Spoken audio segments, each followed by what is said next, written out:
Théâtre des peurs,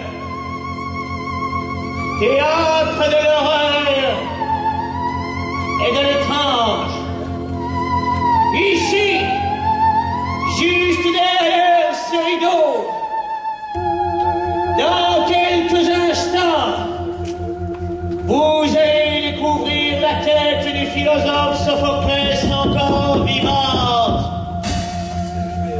mais sans le reste du corps. C'est unique au monde.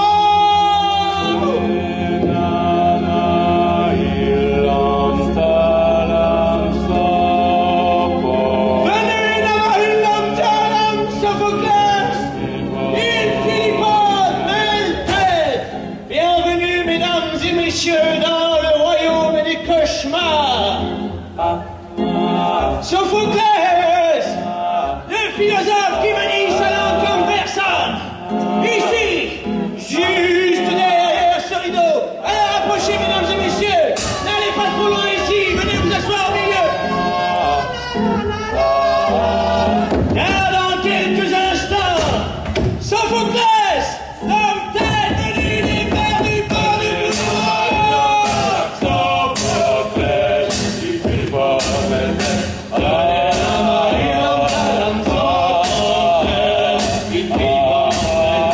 merci, royaume des ténèbres. Merci, haï sacrée de la croix. Merci de maintenir encore vivante la tête du philosophe Sophoclès. Alors arrêtez de courir, mesdames et messieurs, car dans quelques instants, Sophoclès, l'homme venu des ténèbres et de l'obscur, dialectique du surnaturel, Sophoclès, le philosophe qui manie sa langue comme personne. Sophoclès, il finit par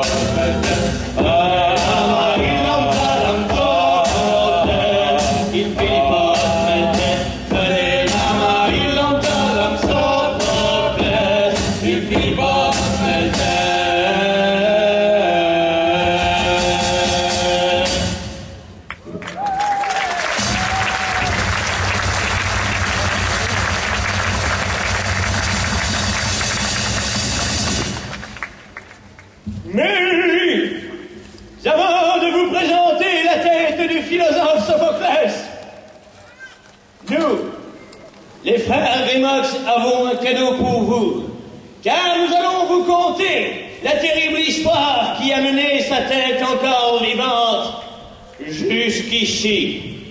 Mais laissez-moi tout d'abord me présenter. Je suis Hans le Cadet des frères Grimox, dont les ancêtres, grands pêcheurs, sillonnent les mers du bord du bout du monde depuis plusieurs générations. Je serai le narrateur de cette histoire. Et n'est pas mon frère Ouffer. Ouffer assurera la partie technique et logistique, et il sera notre disjockey. Et voici Sophoclès le philosophe, avant qu'il ne perde son corps, dont l'intelligence n'est égale que son élégance. Il sera interprété par mon frère Bert. Celui qui a le cuillère, il n'a jamais le purée.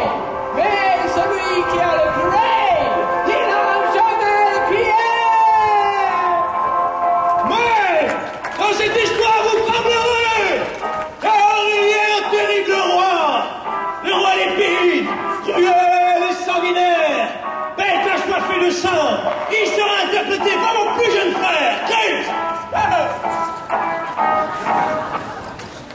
Et voici la sœur du roi Lépide, reine parmi les reines, dont la beauté n'est égale que celle des déesses. Et il sera interprété par mon frère Virpur. Et enfin, sans craindre la schizophrénie, nous interpréterons parfois nos propres personnages, car le destin a voulu que nous soyons mêlés à cette terrible histoire malgré nous. Dans le rôle des pêcheurs du bord du bout du monde, Ouffer Grimox, Crix Grimox, Franz Grimox, et notre grand frère, le capitaine Virpur Grimox. Reculez un peu les gamines.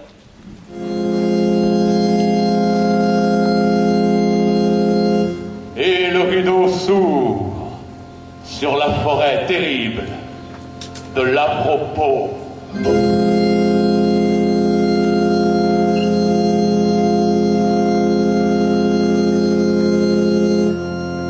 Le rideau s'ouvre lentement sur la forêt de l'Avropos, car tout est lent dans cette forêt. Les animaux s'y déplacent avec lenteur. Parfois, on entend leur hurlement qui déchire lentement la nuit. Des arbres sombres dessinent des formes fantomatiques, comme autant de brèches, d'ouvertures sur l'enfer des âmes damnées qui vivent ici et là, des monstres, mi-hommes, mi-bêtes, qui ont probablement profané l'œil de la croix du Seigneur dans la forêt de l'Avropos, les bêtes immondes et ignobles, maudites. Et le roi apparaît. Le roi apparaît, il s'avance sur la scène. Le roi s'avance sur la scène. Il est armé de sa hache en zirconium. Et il se prépare pour sa grande chasse. Impitoyablement, il va exterminer les meurettes qui envahissent le royaume chaque année. La meurette est une sorte d'araignée géante, longue et velue. Les meurettes se déplacent habituellement en meute et ravagent tout sur leur passage. Alors, avec une rage peu commune, le roi s'acharne sans pitié sur les meurettes. Soudain, pendant sa grande chasse, le roi est attaqué par un revillard. Le revillard est une brute velue et agressive, douée d'une force surnaturelle.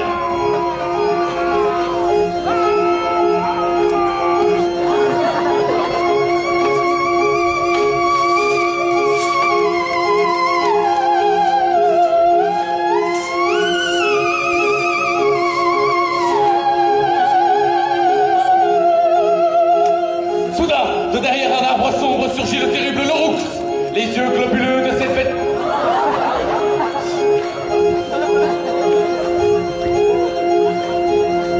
Et là, le terrible chapouillet sauteur. Lorsque la bave acide de cette bête immonde vous atteint, alors vous fondez instantanément dans d'atroces douleurs. Et revoici le revillard, plus gros, certainement un vieux mâle. Cette fois, le combat sera plus difficile, mais le roi se bat comme un héros. Et très vite, le revillard tombe. Et il est mort. Et il est mort, il est mort, il est mort. Il est mort, il est mort. Et il est mort, Crips, il est mort. Soudain, le roi entend une voix.